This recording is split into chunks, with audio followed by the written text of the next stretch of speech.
우리가 묵상하고 있는 지금 요한복음 7장은요, 한 가지 절기, 이스라엘의 3대 절기 중에 한 절기인 초막절, 그 기간 동안에 이루어진 그런 예수님의 행적에 대해서 기록을 하고 있습니다.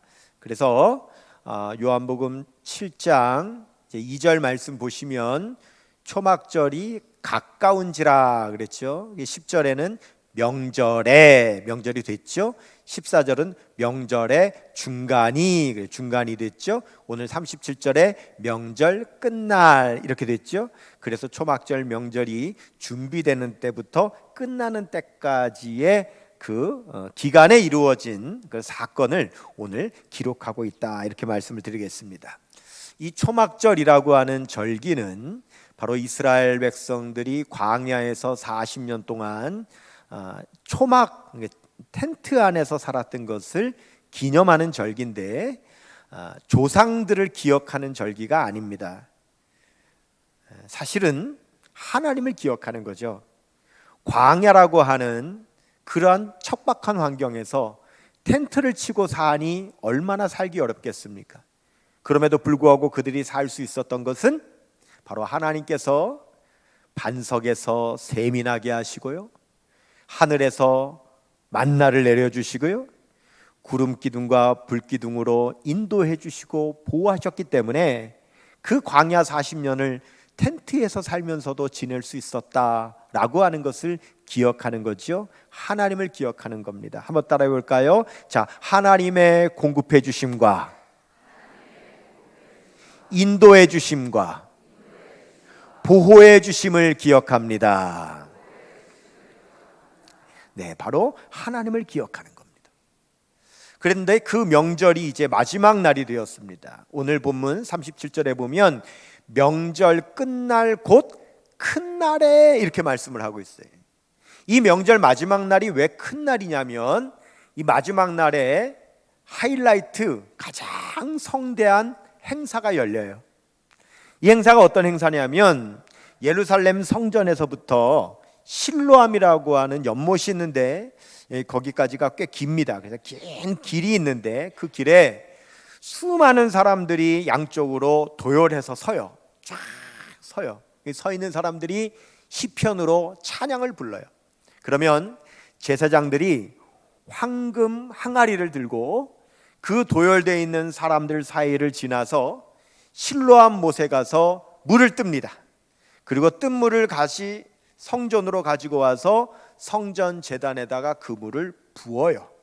이런 큰 행사를 하는데, 이 행사의 기원은 이사야서 12장 말씀을 근거로 해서 이런 행사를 하는 건데요, 이사야 12장 3절에 보면 그러므로 너희가 기쁨으로 구원의 우물들에서 물을 기르리로다 라고 하는 말씀에 기원하는 거예요.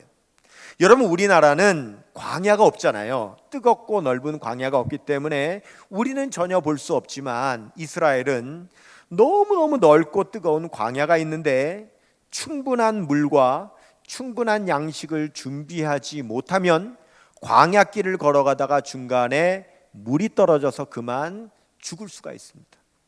그래서 광야를 지나는 사람들이 간혹 보게 되는 것이 뭐냐 하면, 그 광야 안에서 죽은 사람들의 사체나 동물의 사체들이 있는 것을 보게 되는 거죠. 굉장히 무섭겠죠. 여러분, 이스라엘 백성들이 출애굽하여 광야에 나왔을 때도요, 나오자마자 3일 만에 겪은 어려움이 물 없는 어려움이었습니다. 출애굽기 15장 22절 말씀 보면, 모세가 홍해에서 이스라엘을 인도하여 그들이 나와서 수루 광야로 들어가서 거기서 며칠 만에요? 사흘 길을 걸었으나 물을 얻지 못하고. 여러분, 그 뜨거운 광야에서 3일 동안 물을 못 마시면 이제 죽는 사람이 생겨나겠죠. 픽픽 쓰러져 죽어가는 거예요. 이렇게 광야에서 물이 없는 것은 너무너무 위험한 거죠. 근데 이스라엘 백성들이 그런 광야에서, 그것도 초막에 살면서 40년을 살았다 이거예요. 하나님께서 지켜주신 거죠. 그래서 이 광야를 지나다가 우물을 만난다는 것은 이것은 구원이죠, 구원.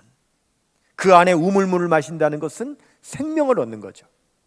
그렇기 때문에 이 초막절 마지막에 실로암 못에서 물을 길어다가 제단에다 붓는 이 행사는 무엇을 상징하느냐? 이스라엘 백성들의 구원을 상징하고, 그리고 그 구원은 누구로부터 오느냐? 메시아로부터 오기 때문에 그 생명을 구원해 주는 그 물은 바로 메시아 구원자를 상징하는 거죠. 여러분, 바로 그 행사에, 그 자리에 누가 계셨느냐? 우리 예수님이 계셨던 거예요. 예수님이 그 행사를 보고 계십니다. 그런데 이 행사는 누구를 상징해요? 예수님을 상징한다. 그러면 이전까지는 상징으로만 그 행사를 했지만 올해 초막절에는 그 상징의 주인공, 그 상징의 실체가 되시는 예수님께서 오셨잖아요. 예수님께서 거기 계시는데도 이 유대인들은 예수님을 못 알아봐요. 예수님을 믿지도 않아요. 예수님을 영접하지도 않아요. 예수님을 거부해요. 예수님을 죽이려고 해요. 그래서 이 요한복음이 시작할 때 이미 처음부터 밝혔습니다. 요한복음 1장 10절에서 11절 보시면은요, 그가 세상에 계셨으며 세상은 그로 말미암아 지은 바 되었으되 세상이 그를 알지 못하였고 자기 땅에 오매 자기 백성이 영접하지 아니하였으나, 이렇게 이미 요한복음은 그 사실을 밝히고 시작합니다. 여러분, 이때 우리 예수님의 심정이 어떠셨을까요? 하나님의 마음이 어떠셨을까요? 광야 같은 이러한 세상에서 며칠만 물을 안 마셔도 죽을 수밖에 없는 이런 우리의 인생인데, 이런 우리를 구원하시기 위해서 하나님께서는 독생자 예수님을 보내주셨고 그 예수님이 오셨는데, 그럼에도 불구하고 그들은 여전히 메시아를 기다리면서 예수님을 상징하는 의식을 하면서도 와 계신 예수님을 알지 못하고 믿지 못하는 그 사실을 예수님께서 보셨을 때 그 예수님의 심정이 어떠셨겠느냐? 여러분, 오늘 본문 말씀을 이해하려면 이 당시에 이 모습을 바라보는 예수님의 심정을 헤아리지 못하면 절대 오늘 말씀을 깨닫지도 못하고 은혜 받을 수도 없습니다. 예수님 그 마음을 이해해야 합니다. 제가 청소년 시절, 저는 어렸을 때부터 교회를 다녔으니까요, 그 청소년 시절에 제가 교회 다닐 때는요, 교회에 너무 좋은 청소년 행사가 있었어요. 가을이면은요, 친구들을 교회에 다 초청을 해서 교회에서 밤에 시도 낭송하고 찬양도 발표하고 연극도 하고 하는, 소위 말해서 문학의 밤이라고 부르기도 하고 신앙의 밤이라고 부르기도 하는 그런 청소년 행사가 있었습니다. 너무 좋았습니다. 본교회에서 하면 친구들 초청하고요, 저도 친구들이 교회에 그 행사를 하면 저도 가서 보기도 하고요. 이런 너무 좋은, 근데 지금은 교회마다 그 행사가 다 없어졌죠. 너무 입시와 공부와 학원과 이런 데 쫓기니까 그런 것을 즐길 여유가 없는 거예요. 너무 안타깝습니다. 근데 한 번은 이제 교회에서 그 신앙의 밤 행사가 열려져서 시도 낭송하고 찬양도 부르고 이렇게 발표를 하는데, 그때 하이라이트가 있습니다. 하이라이트는 특별 게스트 출연입니다. 그래서 예수님을 잘 믿는 유명한 분을 게스트로 모셔서 이제 그가 나오면 많은 사람들이 그를 보려고도 찾아오는 거죠. 그런데 특별 게스트가 나온다는 거예요. 소개를 하는데 이분은 서울대학교 성악과를 나왔다는 거예요. 그 젊은 분인데 서울대 성악과를 나왔으면 이제 명성을 얻기 위해서 세상에 성악의 무대로 나가야 되는데, 이분은 그걸 다 포기하고 안 가고, 그렇게 노래를 잘하는데도 이분은 예수님을 찬양하는 복음성가 찬양 사역자의 길로 들어섰다는 거예요. 그런 신인, 그런 찬양 사역자가 오늘 나온다는 거예요. 나오십시오. 그래 이분이 등단을 하는데, 저는 그때까지 살면서 세상에 그렇게 몸이 큰 분을 처음 봤어요. 진짜 몸이 이만한 분이 올라오는데 깜짝 놀랐어요. 이분의 이름이 박종호라고 합니다. 여러분들 중에 혹시 박종호 씨를 모른다면 지금 말고 예배 마치고 스마트폰에 그 유튜브나 이런데 박종호 복음성가 이렇게 치시면 그분이 나오는데요, 지금은 이분이요, 얼마 전에 이분이 간암 투병을 했습니다. 기적같이 회복이 됐어요. 그래서 지금은 얼마나 슬림해지셨는지 몰라요. 그래서 그렇지만 젊었을 때는요 말로 못하게 큰 분이었어요. 그 소리통이 막 어마어마하게 커요. 이분이 올라와서 첫 찬양을 부르는데 송명희 씨라고 하는 뇌성마비 장애인이 작사를 했고 김영석이라고 하는 분이 작곡을 한 찬양을 부르는 겁니다. 그 찬양은 이렇습니다. 얼마나 아프실까 하나님의 마음은 인간들을 위하여 아들을 제물로 삼으실 때 얼마나 아프실까 하나님 마음은 독생자 주셨건만 인간들 부족하다 원망할 때 얼마나 아프실까 주님의 심정은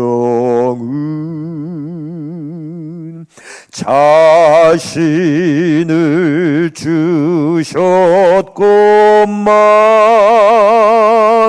사람들 부인하며 욕할 때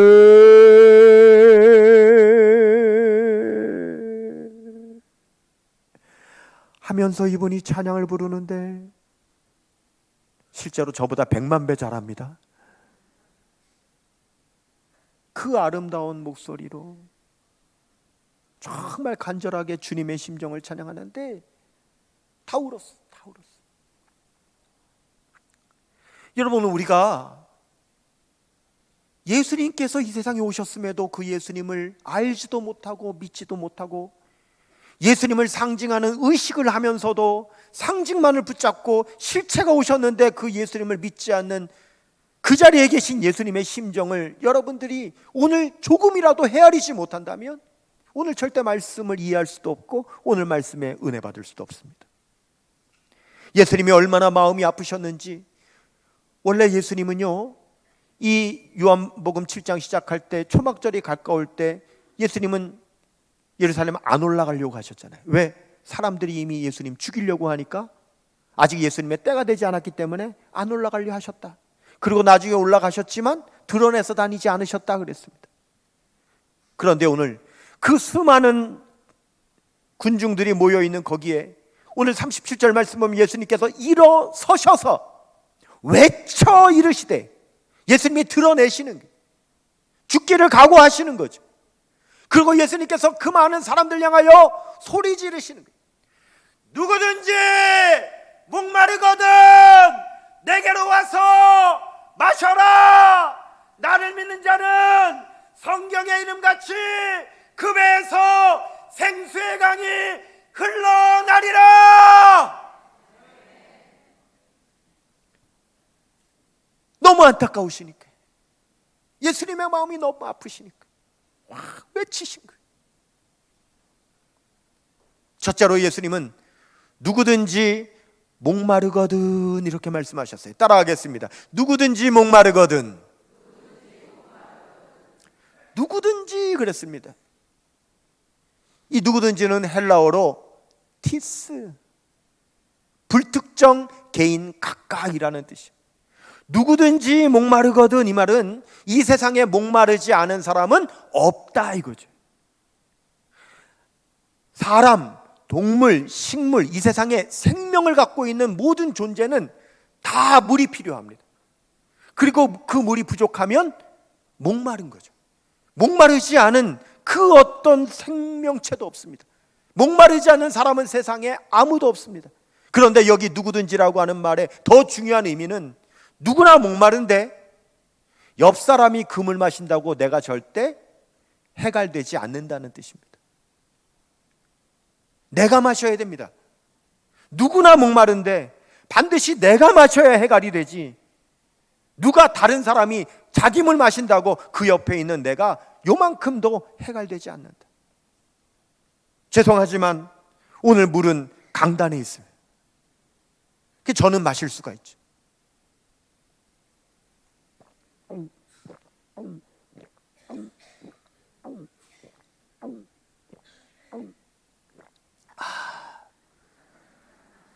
여러분 너무 시원하시죠? 여러분 너무 시원하고 좋으시죠? 아니라 이거야. 내가 마시지 않는 이상은 해갈되지 않는다. 모든 사람이 다 목마른데 다른 사람으로 되는 것이 아니다. 반드시 내가 마셔야만 해갈이 된다. 이것이 누구든지 목마르거든. 사람은 다 목이 마릅니다. 육적인 목마름도 있고 영적인 목마름도 있습니다. 영혼의 목마름이 있어요. 엊그제 우리 교회가 호국 보훈의 달을 맞이해서 구국기도회를 금요일날 밤에 가졌어요. 귀한 강사님을 모셨죠. 서정열 장로님, 이분은 전 7사단 사단장도 하시고 제3군 사관학교 교장도 하시고, 제가 많은 군 장군을 만나보지는 못했지만 이분은 얼마나 하나님을 사랑하고 얼마나 군장병을 사랑하는지, 그는 정말 군장병들 예수 믿게 하려고 현역에 있을 때도 정말 최선을 다했고, 지금 퇴역을 해서도 지금도 군장병들을 주님께로 인도하려고 열심히 군선교를 하는 그런 분입니다. 근데 제가 그분을 만나서, 물론 저는 한 10년 이상을 관계를 하고 이제 교제하는 분이지만, 이번에 만나서 대화를 나누는데 그분에게 충격적인 얘기를 들었어요. 여러분, 우리가 20대 초반의 아들을 군대에 보낸단 말입니다. 그런데 이 아들이 군대에 가면 요즘은 이제 뭐 사병 뭐 이런 말 쓰지 않고 요즘은 용사라고 이렇게 부른다 그럽니다. 용사. 우리는 그냥 병사 이렇게 부르겠습니다. 여러분, 사병으로 군대를 가지 않습니까? 그러면 요즘 20대 초반에 우리 아들들이 군대 가서 한 달에 월급을 얼마 받는 줄 아십니까? 한 달 매달마다 군대에서 월급을 얼마 받냐? 200만 원씩 받습니다. 200만 원을 받아요. 물론 계급에 따라서 100 몇십만 원부터 이렇게 차등이 있지만 200만 원까지 받습니다. 그리고 지금은 군대에서 스마트폰을 다 쓸 수 있도록 허용이 되어 있습니다. 그랬더니 군대에 지금 새로운 큰 병폐가 생겼는데, 군 장병들 가운데 온라인 도박 중독에 빠지는 장병들이 그렇게 많다는 거예요. 왜냐하면 한 달 동안 군대에서 열심히 일해서 월급을 받았다고 생각하는 게 아니라 그냥 공돈을 200만 원씩 받는다고 이 장병들이 생각을 하니까 돈을 너무 쉽게 생각하고, 스마트폰이 늘 있으니까 시간 남는 시간에 몰래 이걸로 도박을 해가지고, 도박을 하면 땁니까? 잃지요. 잃으면 어떻게 해요? 옆에 동료들한테 빌리고 대출 받아서 빌리고, 그래가지고 잃어버리면 여러분 빚독촉을 받지 않습니까? 그러면 부모님한테 전화하는 겁니다. 내가 지금 도박빚을 졌는데 좀 갚아달라고. 그러면 평상시와는 다르게 아들이 군대 가서 빚을 져서 지금 빚독촉을 받는다 그러면 부모들이 큰일 날까봐 하여간 어떻게 해서든지 바로바로 다 보내준다는 거예요. 군대 가 있으면 걱정되니까 다 보내준다는 거예요. 그러면 빚 갚으면 어때요? 다시 월급 받으면 도박을 또다시 시작한다는 거예요. 심각하다. 그래서 이 장로님이 지금은 도박 예방, 도박 치료 이런 거 교육받아가지고 지금 장병들 도박하지 말라고 하는 그 사역까지도 하고 있다. 저한테 그렇게 얘기하는 거예요. 여러분, 목마르다라고 하는 말의 참 의미가 뭐냐면, 내가 지금 물이 부족하다라고 하는 의미가 아닙니다. 더 진정한 의미, 목마르다라고 하는 것은 신호입니다. 신호. 그러니까 지금 목마르다는 것은 내가 물이 부족하니 빨리 지금 물을 마셔야 된다라고 내 몸이 나에게 보내는 신호입니다. 우리가 목마르다 할 때 나에게 물을 마셔야 된다라고 하는 신호가 오면 그때 여러분 우리가 빨리 물을 마셔야 되는 겁니다. 우리의 영혼에도 신호가 오는 거예요. 우리의 영혼에도 목마른 신호가 오는 겁니다. 사람들이 왜 도박 중독에 빠지느냐, 왜 수많은 사람들이 이런 중독 저런 중독에 빠지느냐, 그 이유는 처음에 자신의 영혼의 갈증의 신호가 와요. 목마름의 신호가 와. 그런데 그때 그 영혼을 해갈시키는 제대로 된 물을 마셔야 되는데 엉뚱한 것을 마셔버린 거예요. 엉뚱한 것. 그래서 거기에 중독이 돼버리고 점점점 더 목말라가고 그 영혼이 점점 더 피폐되어져 가는 거예요. 그래서 예수님께서는 누구든지 목마르거든 두 번째로 내게로 와서 마시라 이렇게 말씀하십니다. 따라하겠습니다. 내게로 와서 마시라. 여러분, 예수님께서는 우리의 영혼이 목말라서 너는 지금 영혼에 물이 필요하다라고 신호를 보내면 우리는 누구에게로 가야 된다? 예수님에게로 가야 된다. 누구든지 목마르거든 내게로 와서 마셔라. 예수님에게 와서 마셔야 된다. 그런데 예수님을 모르니까 참된 갈증을 해결하는 진정한 생수가 누군지를 모르니까 엉뚱한 데 간다. 이거 엉뚱한 데. 그래서 그거 먹다가 그거 마시다가 중독에 빠져버린다. 예수님을 마셔야 됩니다. 예수님께서 수가성 우물가위원에게 말씀하셨죠. 요한복음 4장 14절에 보면 내가 주는 물을 마시는 자는 영원히 목마르지 아니하리니 내가 주는 물은 그 속에서 영생하도록 솟아나는 샘물이 되리라 말씀하셨습니다. 여러분, 부자와 거지 나사로 이야기 아시죠? 누가복음 16장에 보면은 부자는 지옥 갔고 거지 나사로 천국 갔습니다. 지옥 간 부자가 천국에 있는 나사로를 보면서 그를 품고 있는 아브라함에게 부탁하죠. 아브라함이요, 저 나사로에게 얘기해서 물 한 방울만 찍어가지고 손가락에 내 입에 좀 떨어뜨려 주세요. 누가복음 16장 23절 24절 보십시오. 그가 음부에서 고통 중에 눈을 들어 멀리 아브라함과 그의 품에 있는 나사로를 보고 불러 이르되 아버지 아브라함이여 나를 긍휼히 여기사 나사로를 보내어 그 손가락 끝에 물을 찍어 내 혀를 서늘하게 하소서. 내가 이 불꽃 가운데서 괴로워하나이다. 왜 이렇게 괴로워합니까? 왜 물 한 방울을 마시지 못해서 이렇게 고통을 받습니까? 그가 진정한 생수가 되시는 우리의 영혼을 살리시는 예수님을 믿지 않았기 때문에, 그 예수님을 마시지 않았기 때문에. 세 번째로 나를 믿는 자는 말씀하셨습니다. 따라하겠습니다. 나를 믿는 자는. 그러면 예수님을 마신다는 게 뭐냐?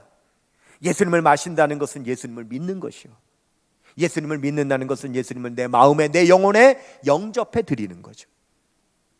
요한복음 1장 12절 말씀에 영접하는 자, 곧 그 이름을 믿는 자들에게는 하나님의 자녀가 되는 권세를 주셨다라고 말씀하셨어요. 예수님을 믿는 겁니다. 예수님을 영접하는 겁니다. 그것이 예수님을 마시는 겁니다. 네 번째로 그 배에서 생수의 강이 흘러나오리라 라고 하셨습니다. 따라하겠습니다. 그 배에서 생수의 강이 흘러나오리라. 여러분, 예수님을 믿으면, 예수님을 영접하면 예수님께서 나에게 성령을 부어주시는 거예요.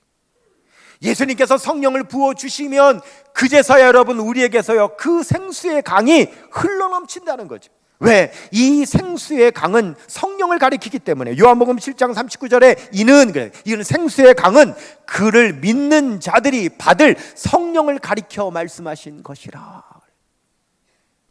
성령 받으면은요 바로 내 안에서 생수의 강이 흘러넘친다는 거예요. 여러분, 여기 물이 흘러넘치려면 반드시 먼저 이 안에 물이 채워지고 더 채워져야 흘러넘치는 거죠. 예수님을 믿으면 예수님께서 우리에게 성령을 주시는데 너무너무 충만하게 부어주셔서 그 성령으로 말미암아 내 안에 그 생수가 막 흘러넘치도록 부어주신다는 거예요. 초막절은 예수님을 상징하는 절기임에도 불구하고, 예수님이 오셨음에도 불구하고 유대인들은 상징만 붙들고 있지 실체 되시는 예수님을 알지도 못하고 믿지도 못하고 영접하지도 않고 있다. 너무 안타까우시니까, 너무 속상하시니까 예수님이 벌떡 일어나서 그 많은 사람들 향하여 누구든지 목마르거든 내게로 와서 마시라. 그 배에서 생수의 강이 흘러나리라. 다 들으라고. 왜? 누구든지 목마르니까, 누구든지 이 말씀 들어야 되니까, 누구든지 예수님 마셔야 되니까, 누구든지 예수님 믿고 누구든지 예수님 영접하고 예수님께서 부어주시는 성령을 받아야만 그 안에서 생수의 강이 흘러 넘쳐서 그에게 참된 만족을 누릴 수 있기 때문에 예수님께서 그 심정으로 일어서서 외치셨다 이거예요. 여러분, 지금 유대인들은 상징을 붙잡고 있는 거예요. 실체이신 예수님이 오셨는데도 상징을 붙잡고 있다. 여러분, 우리도 마찬가지입니다. 신앙생활 상징으로 하는 거 아닙니다. 우리 교회에 우뚝 세운 이 십자가, 벽에 걸어놓은 십자가가 상징의 십자가면 아무 능력 없는 겁니다.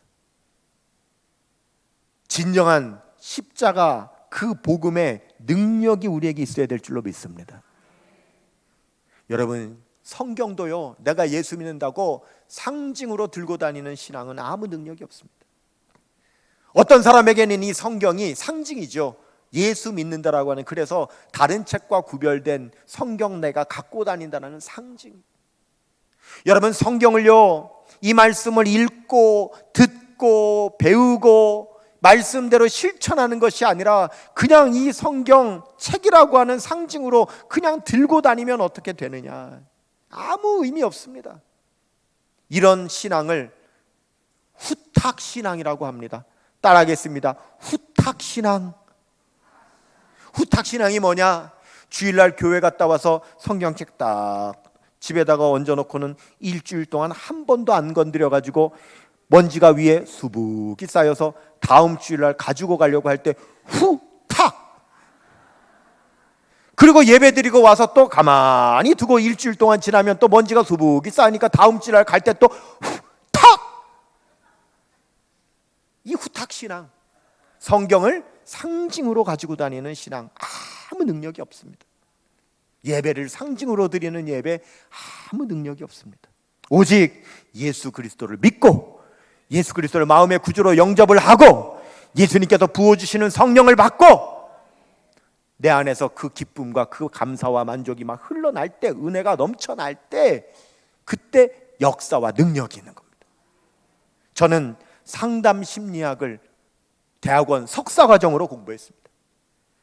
그래서 전문 상담 심리사 라이센스도 받았고 심리치료사 라이센스도 받았고 코칭 라이센스도 받았습니다. 열심히 공부했습니다. 그런데 한 가지 분명히 말씀드리면, 그 심각한 중독, 자신의 목마름을 제대로 해결해야 되는데, 예수님에게 가서 물을 마셔야 되는데 그렇지 않고 엉뚱한 것 찾다가 더 목마르고 더 목마르고 여전히 그 속에서 헤어나지 못하는 중독에 빠진 거, 여러분, 상담으로 해결 안 됩니다. 심리치료 받는다고 해결 안 됩니다. 내가 상담 삽니다. 내가 심리치료 삽니다. 그런데 그런 제가 말씀드립니다. 조금 나아질지는 몰라도 완전히 끊지 못합니다. 안 됩니다. 왜? 여러분, 중독은 마음의 문제가 아닙니다. 이미 중독이 되어버렸다는 것은 뇌가 변형된 거예요. 뇌가 이미 그 뇌가 중독으로 뇌가 변형된 거라서 여러분, 그냥 마음을 어떻게 어루만지는 상담으로 되는 게 아닙니다. 그런데 제가 지금까지 목회하면서 상담사이지만 목사로서 경험해 본 바에 의하면 놀랍게도 그 깊은 중독에 빠져 있는 사람들이 예수 믿고 성령의 불을 받았더니 그의 삶이 완전히 변화된 경우가 얼마나 많은지 몰라. 그 어떤 인간적인 방법으로도 해결 안 되고 아무리 자기가 의지를 해도 끊지 못하는 것이 성령 받았더니 완전히 끊어지는 역사가, 여러분, 일어난 걸 믿으시기를 바랍니다. 여러분, 니코틴 중독도 얼마나 심한 중독인 줄 압니까? 알코올 중독도 얼마나 심한 중독인 줄 압니까? 그거 못 끊습니다. 쉽지 않습니다. 그런데 성령 받으면 끊는 겁니다. 그 경험하는 게 경험. 성령을 받아서 하나님께서 역사하신 내 안에서, 여러분 보세요. 이 안에 꾸정물이 있다고 한번 해보십시다. 그러면 이거 그냥 덜어내면 되겠죠. 그럼 덜 수가 없다 그러면 어떻게 해야 돼요? 방법은요, 깨끗한 물을 계속 붓다 보면 언젠가는 더러운 것은 다 빠져나가 있고 깨끗한 물만 남아있는 것처럼, 내 안에 어떤 죄와 잘못된 중독과 어떤 상처와 어떤 더러움이 있다면 성령께서 그 성령으로 생수의 강을 계속 부어주실 때 넘치고 넘치고 넘침으로 인하여서 여러분 우리가 치유되고 회복되어지는 역사가 일어나는 걸 믿으시기를 축원합니다. 성령 받는 것밖에 없어요. 이제 엊그제 제가 이번 학기 서울신학대학교 신학대학원, 전 이제 외래 교수죠. 이제 외래 교수로 초빙을 받아서 한 학기 저희 대학원 학생들을 한 학기 가르쳤습니다. 근데 이제 종강 때가 돼서 엊그제가 마지막 수업이라고 학생들이 같이 식사를 하면서, 식사하고 커피 마시면서 궁금한 거 묻고 이제 답 듣고 하는 그런 시간을 갖지요. 그게 좋다고. 그래서 학생들하고 같이 밥 먹고 커피 마시는데 학생들이 저에게 이런 질문 저런 질문 하는데 이런 질문을 합니다. 목사님은 지난 25년 동안 여러 교회에서 담임 목회를 하셨다고 했는데 목사님은 그 가운데 어떤 교회에서 목회할 때가 제일 좋았습니까? 이렇게 물어요. 그래서 당연히 여러분 어떻게 대답해야 되느냐? 지금이 제일 좋다. 이렇게 대답을 해야 되겠습니다만은 그건 이제 학생들이 원하는 답이 아니거든요. 학생들이 원하는, 궁금해하는 건 뭐냐면, 목사님은 도시 목회도 하고 농촌 목회도 했는데 도시 목회가 좋았습니까? 농촌 목회가 좋았습니까? 이거 궁금한 거고, 목사님은 개척교회도 해보고 큰 교회도 목회를 해봤는데 작은 교회 목회가 좋습니까? 큰 교회 목회가 좋습니까? 이제 이런 걸 묻는 거죠. 그러니까 막상 제가 흡족할 만한 대답을 잘 못하겠더라고요. 그래서 좀 얼버무렸습니다. 그리고 끝났는데 그 질문이 계속 제 마음에 남죠. 그래, 너는 지난 25년 동안 담임 목회를 하면서 어떤 때가 제일 좋았냐? 물론 지금이 제일 좋습니다. 그러나 여러분, 정말 어느 때가 좋냐? 돌이켜보면은요, 성령 충만했을 때가 제일 좋았습니다. 내가 성령 충만했을 때, 내가 성령으로 충만하여서 정말 내 안에서 생수의 강이 막 흘러넘치는 그런 은혜를 받았을 때가 제일 좋았습니다. 여러분들은 어떻습니까? 여러분들이 신앙생활을 하면서 언제가 난 좋았더라? 성령 충만했을 때, 내 안에서 막 은혜가 흘러넘쳤을 때, 그때가 좋았던 겁니다. 누구든지 목마르거든 티스라고 했습니다. 무슨 말입니까 여러분? 우리 교회가 아무리 부흥을 해도, 우리 교회 시설이 아무리 좋아져도, 예배 가운데 옆 사람들이 그렇게 은혜를 받아도 내가 못 받으면 목마른 겁니다. 행복하지 않은 거예요. 우리 교회 부흥하고 상관없어요. 우리 교회 시설하고 상관없어요. 우리 교회 좋은 프로그램과 아무 상관없어요. 아무리 그래도 내가 물 마시지 않으면, 내가 예수 믿지 않으면, 내가 성령 충만하지 않으면 옆에 사람들 다 행복해해도 나 행복하지 않은 겁니다. 옆에 사람들이 다 만족해해도 내가 만족하지 않은 겁니다. 내가 마셔야 됩니다. 생수 되시는 예수 그리스도, 예수님께서 부어주신 성령을 내가 받아야 되는 겁니다. 할렐루야. 흘러넘쳐요. 그 은혜가 막 강같이 생수의 강으로 흘러넘쳐. 내게 강 같은 평화, 내게 강 같은 평화, 내게 강 같은 평화 넘치네. 할렐루야. 내게 강 같은 평화, 내게 강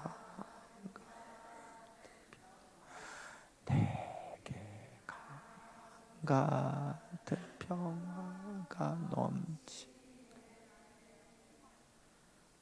지금 입으로 말은 강 같은 평화가 넘친다고 하는데 실제로는 시냇물이 쫄쫄쫄쫄.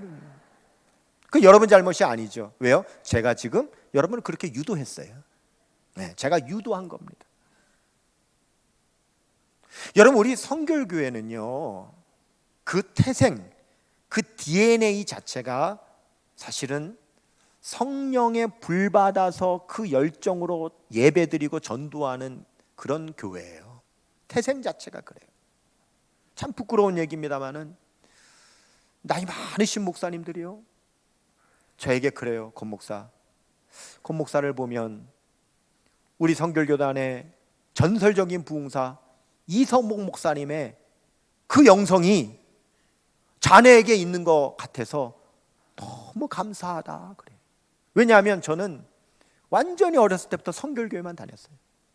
신학교 다니다가 중간에 저 강남의 서초동의 사랑의 교회 장로교회에서 전도사 사역 잠깐 한 거 외에는 저는 평생을 성결교회만 있었고 성결교회 DNA, 성결교회 은혜로 자랐어요. 그런데 우리 성결교회는 북치고 뜨겁게 찬양하고 부르짖고 기도하면서 성령에 불받는 교회거든요. 그게 우리 성결교회입니다. 그런데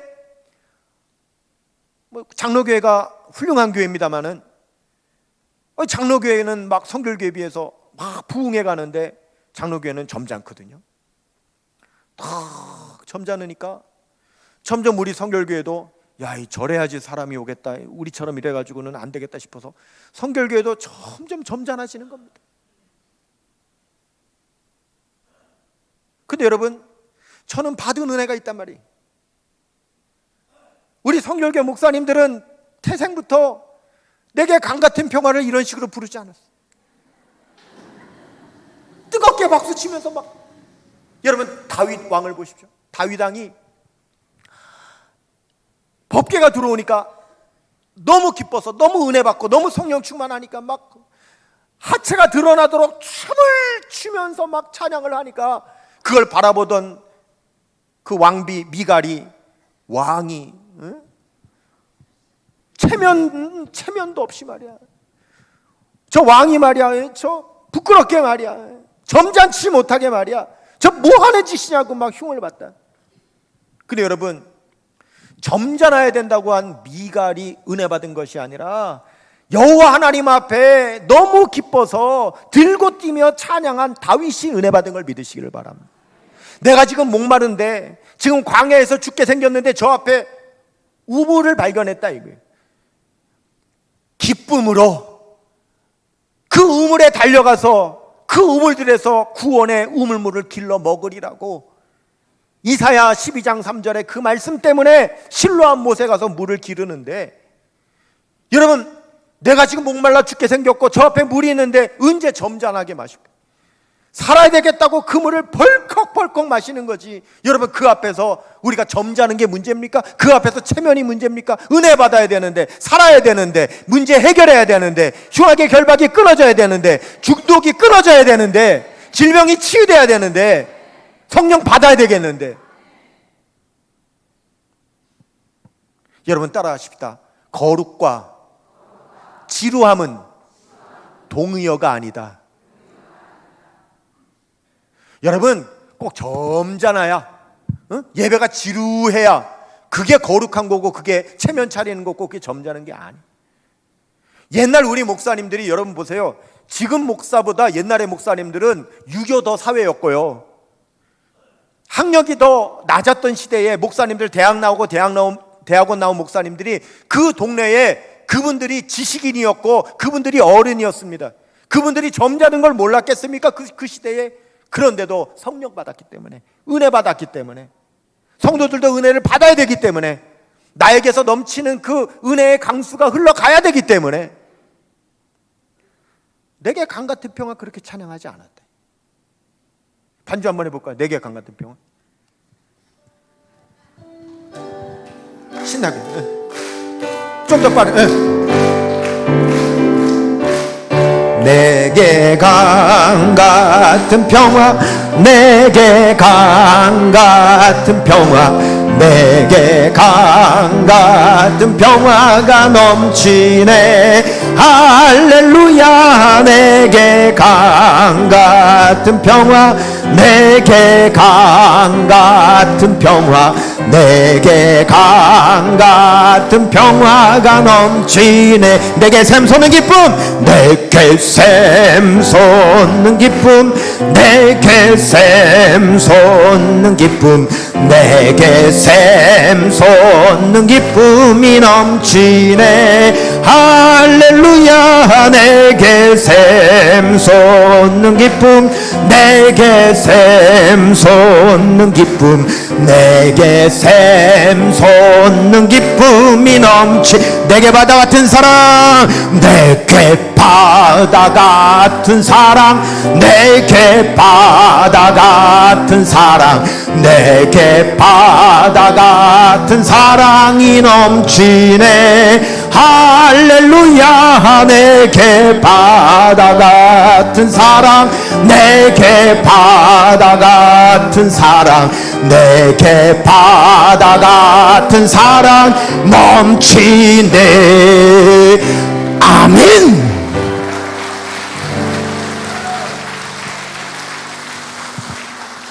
내가 그런다는 게 아니라 우리 선배되는 그런 믿음의 선조들은 이렇게 했다 이거. 저는 점잖잖아요.